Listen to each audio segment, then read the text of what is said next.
The last thing my mother handed me before she closed the front door was a faded blue duffel bag. "Everything you need is in there," she said without looking me in the eyes. I stared at the bag, then at the two people who were supposed to love me more than anyone else in the world. My father crossed his arms. "Don't make this harder than it has to be." I laughed because the alternative was breaking into 1,000 pieces. "So that's it?" My voice shook. "You're really throwing me out?" My younger sister Emily stood behind them, crying into our mother's shoulder. Mom finally looked at me. "You're the strong one," she whispered. "You'll be fine." Then she closed the door. The click of that lock echoed louder than any scream.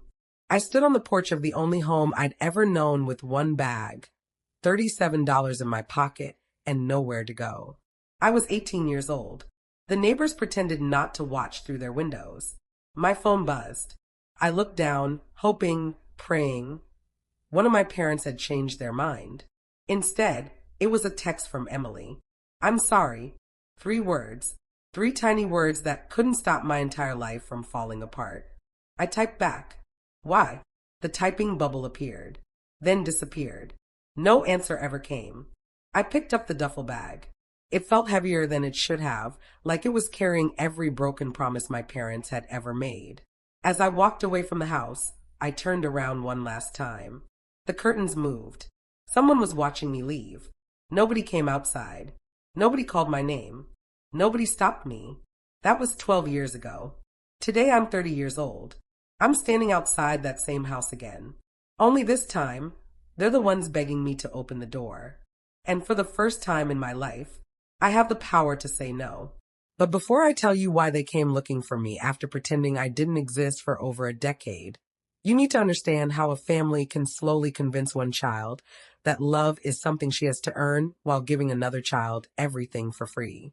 Because families rarely fall apart in one day. They crack a little at a time. Looking back now, I don't think my parents planned to choose Emily over me. It just happened. Or maybe that's what I told myself because accepting the truth was too painful. My name is Claire Thompson. I'm 30 years old now, but this story really began when I was 6. Emily was born on a rainy afternoon in October. I remember standing outside the hospital room with my grandmother because children weren't allowed inside yet. Grandma smiled at me. "You're a big sister now." "I'll protect her," I said proudly. She squeezed my hand. "I know you will." Those words followed me for years. Protect her. Help her. Understand her. Give up for her. Nobody ever asked who would protect me. Emily was beautiful. Everyone said so. Tiny fingers. Bright blue eyes. A smile that made strangers stop in grocery stores. Mom became completely devoted to her. Dad worked longer hours. I learned how to make my own cereal before I was 7. Whenever relatives visited, they crowded around Emily. What a precious little angel. Then someone would remember I existed. "Oh, and Claire, you've gotten so big." That was usually the end of the conversation. I didn't mind at first. Babies needed attention. At least that's what everyone said. But the attention never shifted back. By the time Emily was 5 and I was 11, I had become another adult in the house. "Claire, watch your sister." "Claire, help her with homework." "Claire, make her lunch." "Claire, she's upset." "Claire, let her have your room." Every request came wrapped in the same sentence. "You're older," as if being born first automatically made my feelings less important. Emily wasn't spoiled exactly. She was protected. If she forgot homework, Mom drove it to school. If I forgot mine, you need to learn responsibility. If Emily got a B on a test, maybe the teacher was unfair. If I got a B, what happened? You usually do better. Different rules, different expectations, different daughters. When I was 13, I made the middle school soccer team. I had worked for months, practiced every afternoon, ran until my legs burned. The first game was on the same Saturday. Emily had a dance recital. Dad looked uncomfortable. "We can't be in 2 places." "I know," I said hopefully. "Mom can come to mine, and you can go with Emily." Silence. Then Mom smiled gently. "Honey, Emily's only 7. She'll be looking for us. I'll be looking for you too." Mom sighed. "But you're mature enough to understand." There it was again. Understand. I played that game while scanning the crowd every few minutes. Every other girl had family cheering. Every single one. When we won, I pretended not to care that no one was waiting to hug me. The coach noticed. Your parents couldn't make it? I forced a smile. They're busy. That became my answer for everything. By high school, I had stopped expecting anyone to show up. I got straight A's. Nobody threw parties. Emily got honorable mention at a local art contest. Mom framed the certificate. Dad bought her flowers. I remember standing in the kitchen holding my report card. Perfect grades. Again, Dad glanced at it. Good job. Then he walked away because Emily wanted help choosing paint colors for her room. It wasn't one big moment. It was 1,000 tiny ones, each one telling me exactly where I stood. Some children grow up believing they're the center of someone's world. I grew up believing I was useful. There's a difference. When I turned 16, I got my first job at a local coffee shop. Not because I wanted extra spending money, because I needed school supplies. Mom said money was tight. A week later, she bought Emily a brand new laptop because she needed it for school someday. Emily was 12. I was paying for my own notebooks. Still, I love my sister. None of this was her fault. Or so I believed. She hugged me after school, borrowed my sweaters, cried on my shoulder after bad dreams. Sometimes she'd whisper, "You're my favorite person." Those words kept me going. I convinced myself that if my parents didn't see my worth, at least Emily did. Then, 3 weeks before my 18th birthday, I accidentally overheard a conversation that changed everything. Dad's voice drifted from the kitchen. "We can't keep doing this forever." Mom answered quietly, "We don't have a choice." "What if Claire finds out?" "She won't." My heart started racing. "Find out what?" I stepped closer without making a sound. Dad lowered his voice even more. "We have to protect Emily."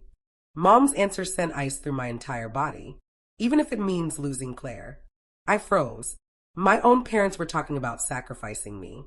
I didn't know what they meant, but deep inside, something told me I was about to discover that the life I thought I understood had been built on secrets from the very beginning. I should have walked into the kitchen that night and demanded answers. Instead, I stood frozen in the hallway until I heard chairs scrape against the floor. I hurried back to my room before either of my parents could see me listening. For hours, I sat on my bed replaying those words.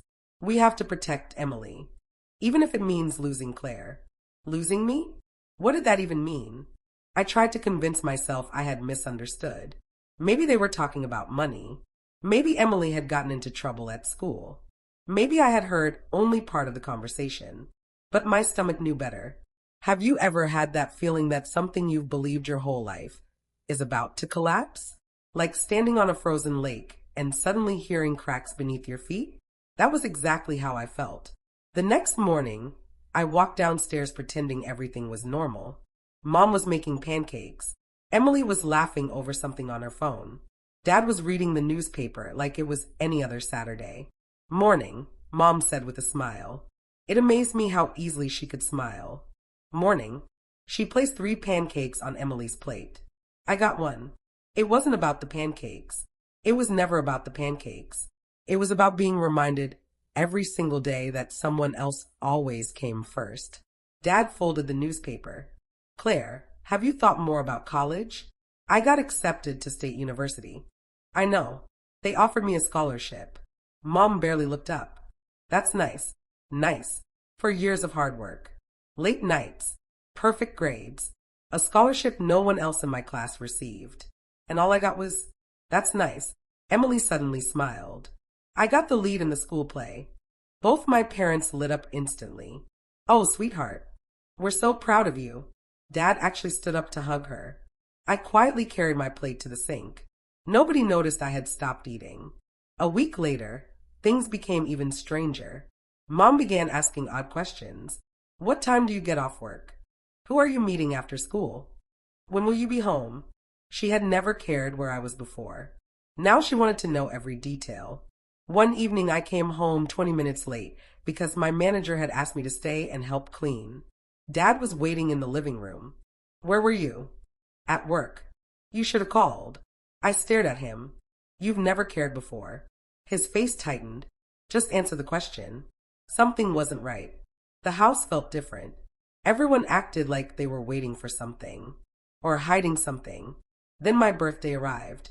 18. Most kids dream about turning 18. Freedom, college, new beginnings. I woke up hoping, just hoping, that maybe this year would be different. Maybe we'd have breakfast together. Maybe there'd be a cake. Maybe my parents would finally see me. Instead, Mom knocked on my bedroom door at 7 in the morning.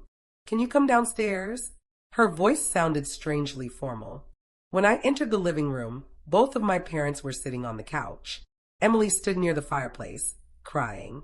My heart immediately sank. What happened? Dad pointed toward the armchair. Sit. Nobody wished me a happy birthday. I sat down slowly. Mom folded her hands together. There was an incident yesterday. What kind of incident? She looked toward Emily. Emily refused to meet my eyes.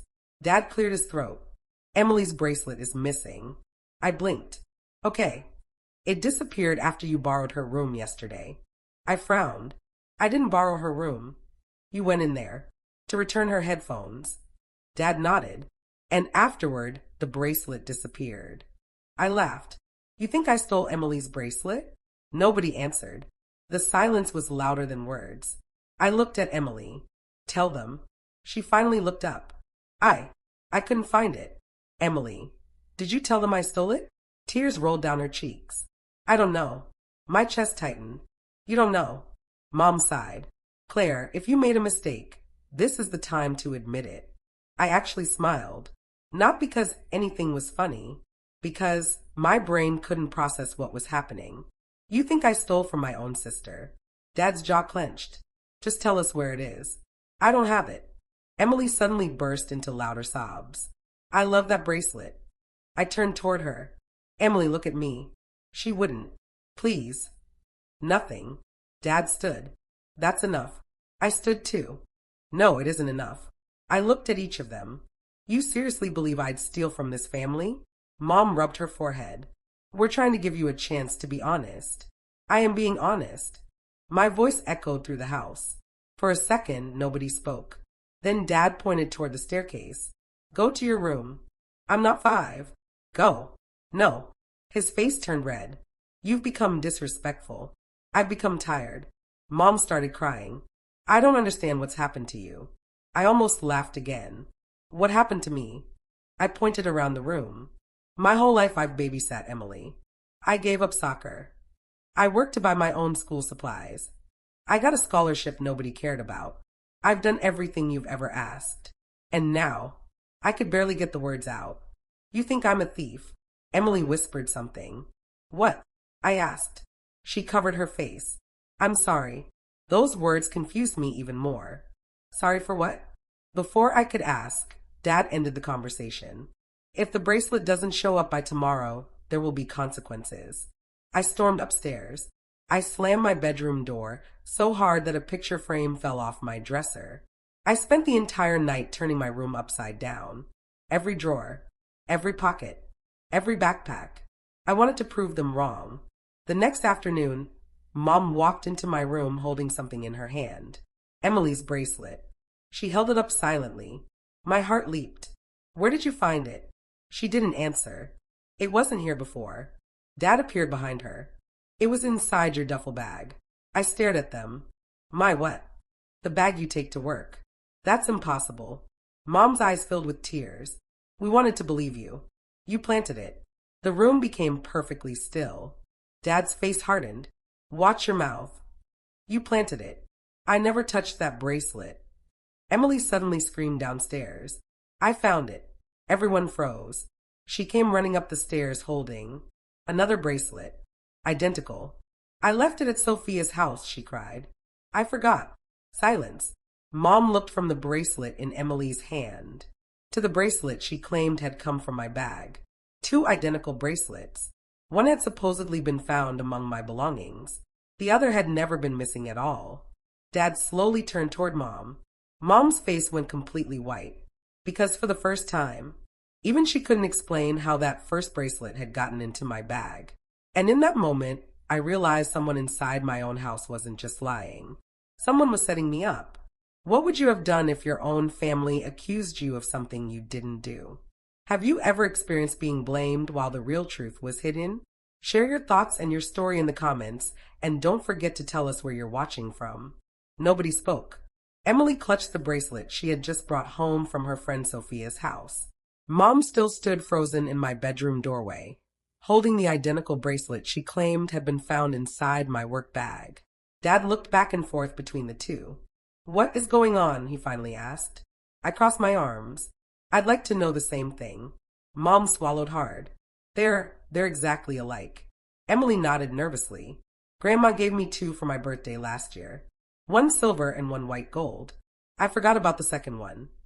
The room filled with an awkward silence. Dad slowly looked at Mom. "So the one in Claire's bag." Mom's face had completely lost its color. I don't know." I stepped closer. "No." My voice was calm. "You said you found it in my bag." "I did." "Then explain how it got there." She couldn't. For the first time in my life, my mother had absolutely no explanation. Dad rubbed his forehead. "Maybe someone accidentally." "There is no accident," I interrupted. "Someone put it there." Nobody answered. I looked at Emily. She looked terrified. Not guilty. Terrified. That was different. Something inside me softened. She wasn't acting like someone who had framed me. She was acting like someone who was afraid of saying something. Dad broke the silence. "Let's just forget about it." I stared at him in disbelief. "Forget about it? You've both been under stress. You accused me of stealing." His voice grew firmer. "The misunderstanding is over." "No." I shook my head. "It isn't." I looked directly at Mom. "Did you search my bag yourself?" "Yes." "Were you alone?" She hesitated. "No." "Who was with you?" Her eyes darted toward Dad for the briefest second. It lasted less than a second, but I saw it. Dad answered before she could. I nodded slowly. "So only the two of you touched my bag." Neither of them spoke. I picked up my backpack from the floor. "I'm going to work." Dad stepped in front of the bedroom door. "We're not finished." "I am." I walked around him. Nobody tried to stop me. For the first time, I left the house feeling something I had never allowed myself to feel before. Anger. Real anger. Not sadness. Not disappointment. Anger. At work, my manager, Mrs. Carter, noticed immediately. "You okay, Claire?" I forced a smile. "Long day." She leaned against the counter. "You know, fake smiles are part of the uniform, but yours looks painful." I laughed quietly. "It feels painful." Mrs. Carter had always been kind. She was in her 50s, and somehow always knew when someone needed a few minutes to breathe. She handed me a cup of hot chocolate. "Break room." I should be working. I wasn't asking. We sat across from each other. After a long silence, she asked softly, "Home?" I nodded. "I think my parents hate me." She didn't rush to answer. Instead, she asked, "What makes you say that?" Nobody had ever asked me that before. Usually people told me I was overreacting, or that parents always love their children. So, I told her everything. The soccer games, the scholarship, the bracelet, the conversation I overheard. Every single piece. When I finished, Mrs. Carter looked heartbroken. "Claire." "What?" "Have you ever considered that maybe this isn't about you?" I frowned. "What do you mean?" She folded her hands. "Healthy parents don't constantly sacrifice one child for another." I stared at her.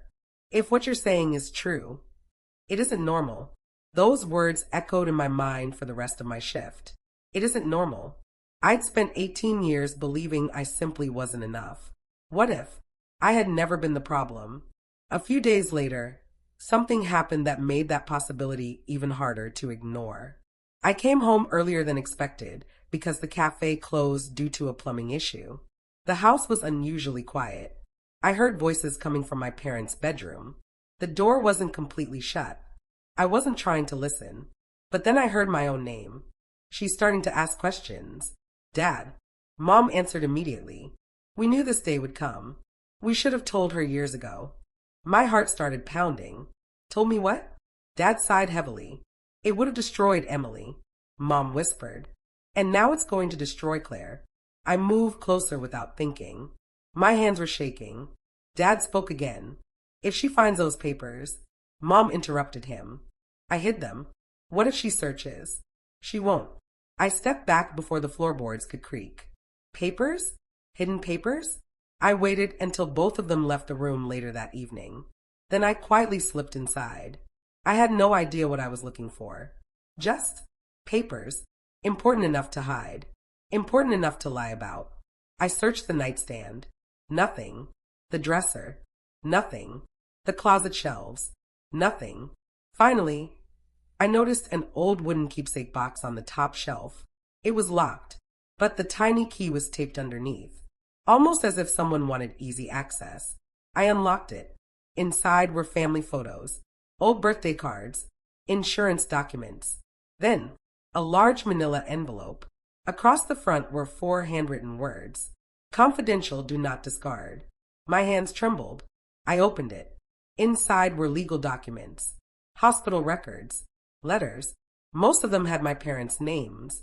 One had Emily's. Then I found one with mine. My birth certificate. I frowned. Why would this be hidden? I looked closer. There was something attached behind it.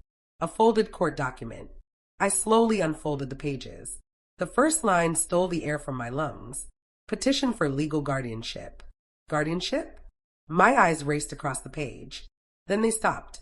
Petitioner. Michael Thompson. Linda Thompson. Minor child. Claire Elizabeth Thompson. I blinked. Minor child? Why would parents need legal guardianship over their own daughter? Unless. My heartbeat thundered in my ears. I turned the page. Near the bottom, one sentence changed everything I believed about my life. The minor child was placed with petitioners following the death of her biological parents. I stopped breathing. Biological. Parents? No, that couldn't be right. I flipped through the pages faster. There it was again. The words blurred through my tears. Adoption finalized. Adoption. My knees gave out beneath me. I sank onto the bedroom floor, clutching papers that suddenly made my entire childhood feel like someone else's memory.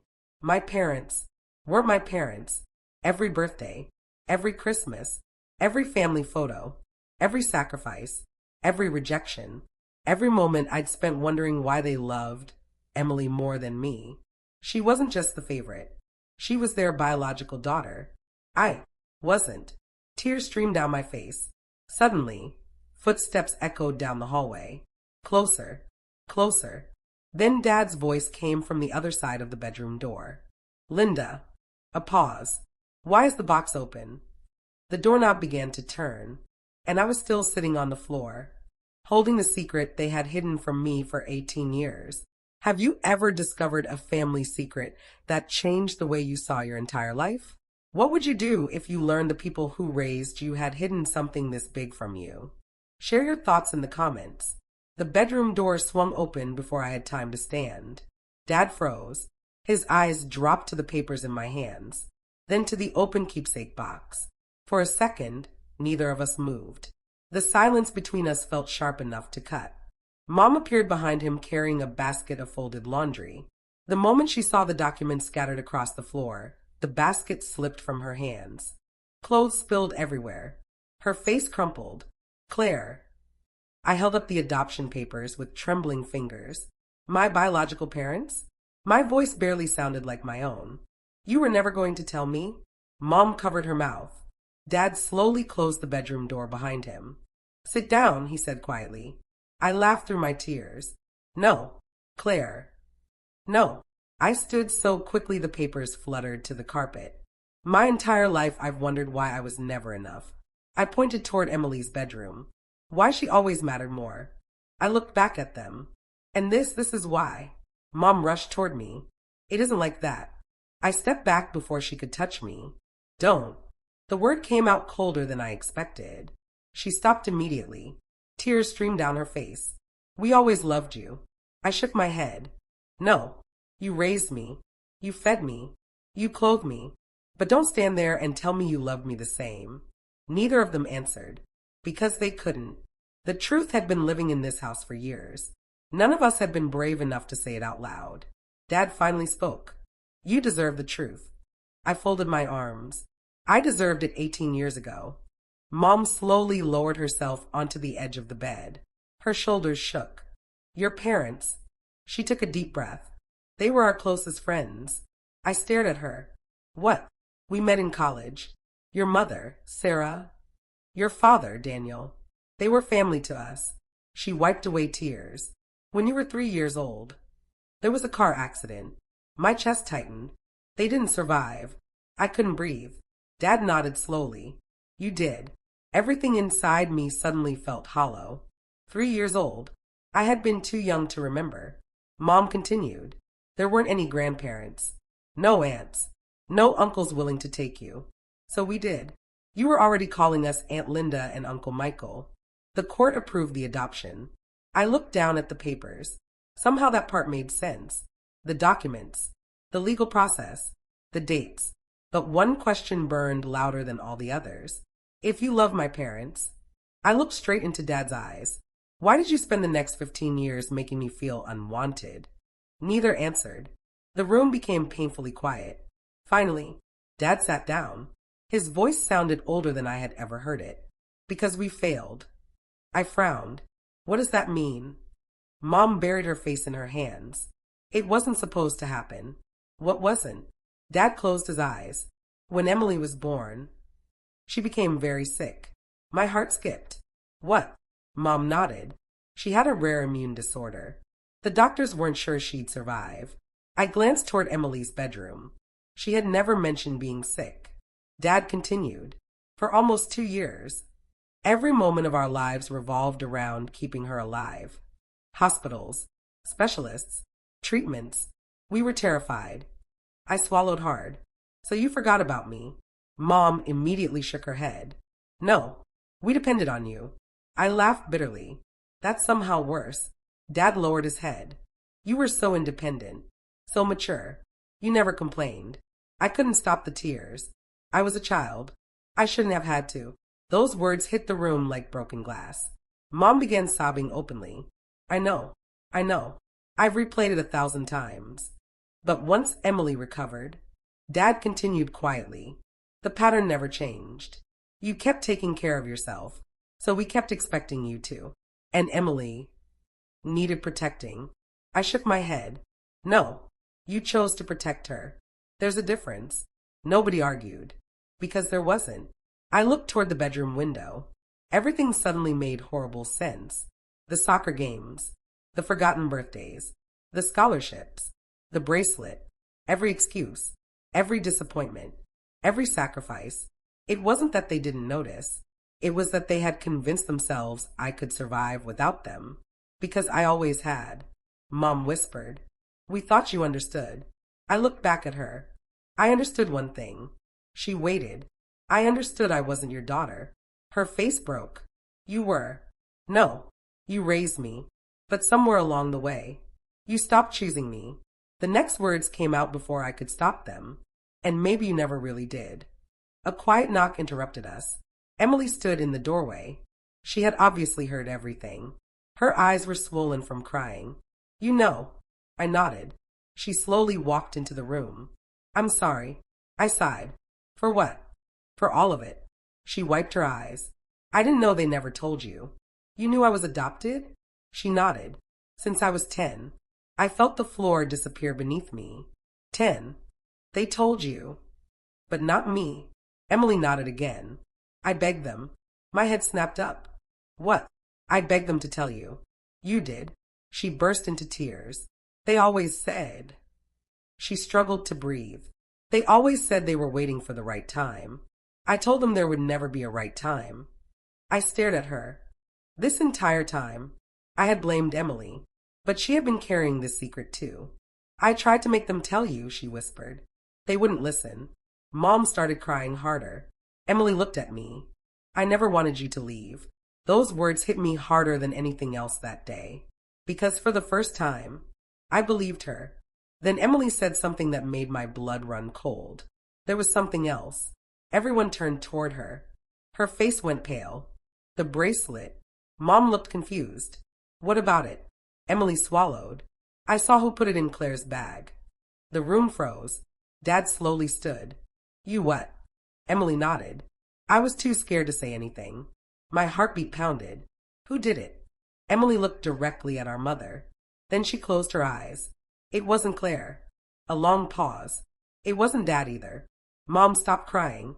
Confusion spread across her face. Emily whispered just 4 words. It was Grandma Helen. Silence. Absolute silence. Mom looked like she'd been struck. No. Emily nodded through tears. I saw her.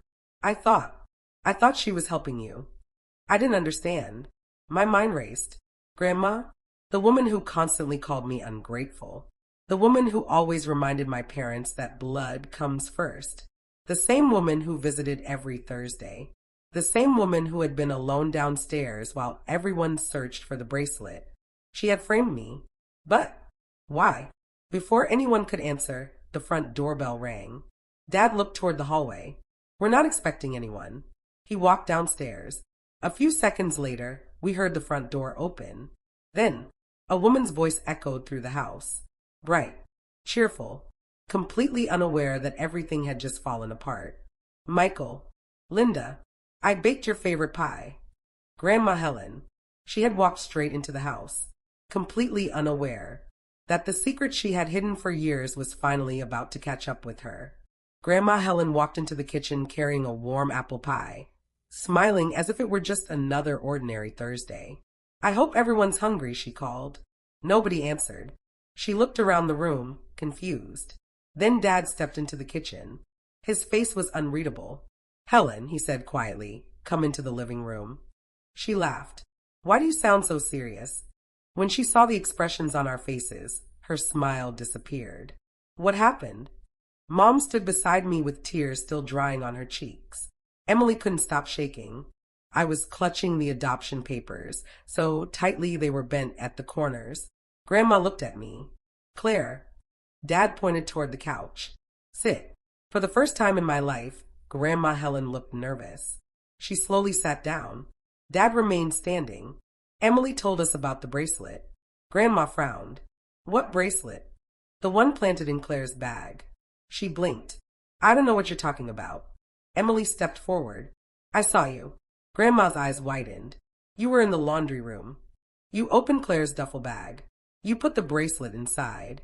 The color drained from Grandma's face. She looked from Emily to Mom, then to Dad. Nobody said a word. The silence became unbearable. Finally, Grandma sighed. A long, heavy, defeated sigh. I suppose, she whispered, it doesn't matter anymore. Mom stared at her in disbelief. You're admitting it? Grandma folded her hands in her lap. I did it. The words hit me like another door slamming shut. Even though I already knew, hearing her admit it hurt in a completely different way. Dad's voice cracked. Why? Grandma looked directly at me. I was trying to protect my family. I laughed bitterly. I was your family. She slowly shook her head. No. Those 2 letters hurt more than anything else she'd ever said. You were Daniel and Sarah's child. You were never truly ours. Mom gasped. Mom. Grandma ignored her. When Michael and Linda adopted you, I accepted it. But then Emily was born. My real granddaughter. She smiled sadly at Emily. I didn't want anything taken away from her. I felt my knees weaken. So every time they chose Emily. You encouraged it? Grandma nodded without shame. I reminded them where their responsibility belonged. Mom covered her mouth. Oh my God. Dad looked physically sick. Helen. How could you? Grandma looked offended. I did what any mother would do. No, Dad said firmly. You didn't. You manipulated us. She shrugged. I simply told you the truth. I shook my head. No. You told them fear. You convinced them there wasn't enough love for both of us. Grandma looked at me with cold eyes. You survived, didn't you? Those words stopped my heart. There it was. The sentence that had quietly controlled my entire childhood. You survived. That had been enough for her. Enough to justify every missed birthday, every broken promise, every lonely night, because survival had been mistaken for strength. I took a slow breath. No, I endured. And there's a difference. Nobody spoke. Mom suddenly turned toward Grandma. All those years. You kept saying Claire was independent. You said she didn't need us. Grandma nodded. Because she didn't. Mom's tears returned. She did. I just stopped seeing it. Dad sat down heavily, staring at the floor. I let my own mother convince me that loving one child meant protecting another. He looked up at me. I failed you. I nodded slowly. Yes. The honesty surprised everyone, including me. I wasn't angry anymore. Not the way I had been. I was simply telling the truth. Mom reached for my hand. This time, I didn't pull away, but I didn't hold hers either. She noticed, and quietly lowered her hand. Dad stood. Helen. His voice was calm. You need to leave. Grandma looked shocked. Michael. No. You've done enough. She looked at Mom. Linda. Mom wiped away her tears. You framed my daughter. Grandma opened her mouth to argue. Mom interrupted. My daughter. She emphasized the words. For 18 years, I let you make me believe Claire didn't need me. I'll regret that for the rest of my life. Grandma slowly stood. She looked around the room. Nobody moved to help her. Nobody walked her to the door. She picked up her purse, then stopped in front of me. I still think I was right. I met her eyes. For the first time. I don't care what you think. She hesitated, perhaps expecting one last argument. Instead, I simply stepped aside. She walked out the front door. None of us followed. The sound of her car pulling away felt strangely peaceful. A week later, I packed my duffel bag, the same faded blue one that had carried my entire life 12 years earlier. Mom stood in my bedroom doorway. Please don't leave like this. I smiled sadly. I'm not leaving because I hate you. She looked hopeful. I'm leaving because I need to learn who I am without spending every day trying to earn love. Dad hugged me. For the first time I could remember. He cried. I don't expect forgiveness. I know, I said. But forgiveness and trust aren't the same thing. He nodded. I'll spend the rest of my life understanding that. Emily drove me to my college dorm. The drive was quiet. Halfway there, she finally spoke. I always wish we could start over. I smiled through tears. We can't. She looked down. But we can start from here. She reached across the center console and squeezed my hand. I'd like that. College became the beginning of a life I never imagined. Therapy helped me understand something that changed everything. Children don't measure love by what they're told. They measure it by what they consistently experience. For years, I believed I was difficult to love. The truth was far simpler. I had been surrounded by adults carrying their own fears, guilt, and unhealthy beliefs. None of that was mine to carry. It took years to believe that. I graduated, built a career in nonprofit counseling, helping teenagers who had been made to feel invisible. Eventually, I married a wonderful man named Ethan, who taught me that healthy love doesn't make you compete for your place in someone's heart. Years later, when our daughter was born, I made one promise before I even held her. She would never have to earn my love. She would never hear, "You're the strong one. You'll be fine," as an excuse to leave her needs unmet. Strength should never be a reason to abandon someone. Real strength is making sure no one has to carry the weight alone. My parents and I eventually rebuilt a relationship, but it looked different. There were boundaries, honest conversations, family counseling. Some scars never disappeared, but they stopped controlling my future. Grandma Helen never apologized. She passed away several years later, still believing she'd done the right thing. I made peace with never receiving the apology I deserved, because healing isn't about waiting for someone else to change. Sometimes healing begins the moment you stop asking people to become who they've already shown they cannot be. If you're listening to my story today and you've ever felt like the child who was expected to be strong while everyone else received comfort, I want you to hear this. Your strength is not permission for others to neglect you. Your kindness is not an invitation to be used. And your worth has never depended on how little you asked for. Sometimes the family you build through honesty, respect, and healthy boundaries becomes the home your heart was searching for all along. Have you ever been treated as the strong one while your own needs were ignored? How did you learn to protect your peace?